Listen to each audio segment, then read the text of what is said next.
Hello everybody, this is the Wikstrand. So, there are a few things I really love about movies. Those things are of course heist movies, and I love spy movies, and I love escape from prison movies. Gosh, I love them so much. And maybe the best of all is The Great Escape. This is one of these movies that is a super classic that has barely aged a day, that is as enjoyable today as it was 1963. So let's take a look at what it is about, shall we, and why it is so awesome, shall we? This is The Great Escape.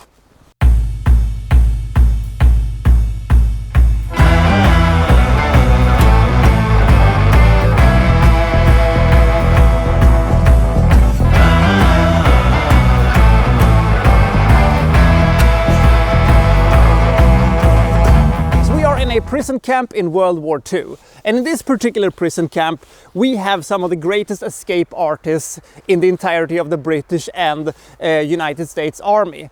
The Germans have actually gathered the most qualified escape artists in this very prison camp. The commandant explains in the beginning that we have put all the bad eggs in one basket and we will guard this basket very carefully. And they're trying, to tell, the prisoners, you shouldn't escape from here because it is, escape proof and you cannot escape from here. But as soon as, the new prisoners come there, they immediately start planning how to escape from here. They're not going to do any, regular little escape. They're not going to escape by the tens or by the dozens. They're going to escape by the hundreds is the plan. So this is basically our plot. They're going to plan to make a very big escape, a great escape if you want to, and they're gonna try to fool the guards and all that good stuff. And we have an absolute amazing cast of characters. James Coburn, Donald Pleasence as, the forger whose eyesight is not exactly what it used to be, but he might still be useful to them. Charles Bronson, Richard Attenborough and James Garner, but everybody is here to see the cooler king, aka Steve McQueen, who is, the big star of this thing. His star is actually so big that all the other, famous people in this movie is kind of sidelined and feels a bit insignificant. But I don't blame director John Sturges to focus that much attention to Steve McQueen, because his animal magnetism, his charisma and his endless cool factor is the thing that drives this movie. So this is one of these movies that just flies by, despite the fact that this movie almost clocks in at 3 hours. You don't feel the length of it. And it's just such a joy to see them plan and dig these tunnels, and the fact that Charles Bronson, used to be a miner, and he, told John Sturges how to, dig the tunnels better and faster and stuff like that. This sort of attention to details is the thing that drives this movie. It is such a glorious movie, shot in absolutely amazing Technicolor, and everything just looks so great and so big and so spectacular. And you have all of these fantastic actors putting on these very cool performances, and the characters are so likable, and you really hope that they're gonna make it out.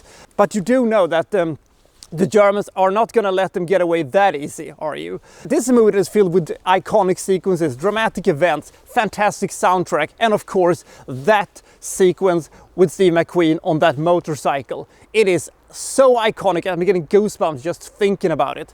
It is such a fantastic sequence that you don't really mind that much about the fact that they really de-emphasize the British and the Commonwealth soldiers and more focus on the American soldiers, despite in the real Great Escape situation was mostly the British and one or two Americans sprinkled in for the fun of it. But we'll let that one slide.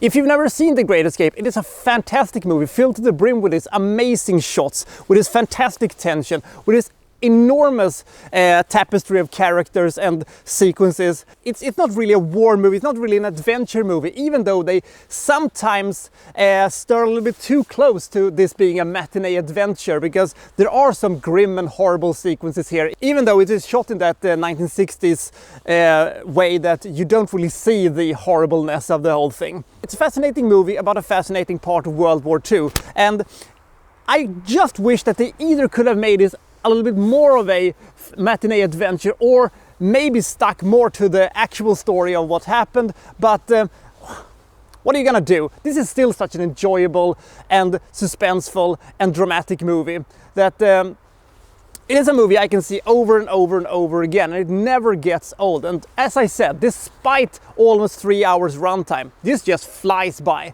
This is one of these fantastic classics from the early 1960s that still holds up today. This is also one of these movies where I think that Hollywood should absolutely not do a remake. We already have the perfect version, Hollywood. Don't do it, despite this movie taking tons of liberties with what actually happened with the original's escape from the original camp that actually was located in Poland. But we'll let that one slide also. It's an absolute mega classic that everybody should have seen at least once. I give this a spectacular super classic 92 points. The Great Escape is a fantastic movie with fantastic cinematography, a fantastic soundtrack, a great list of actors, one of the greatest sequences in the history of cinema to top it all off with. What else do you want? So I'll see you next time from so-and-so reviewing, well, such and such. Thank you for watching. Thank you very much.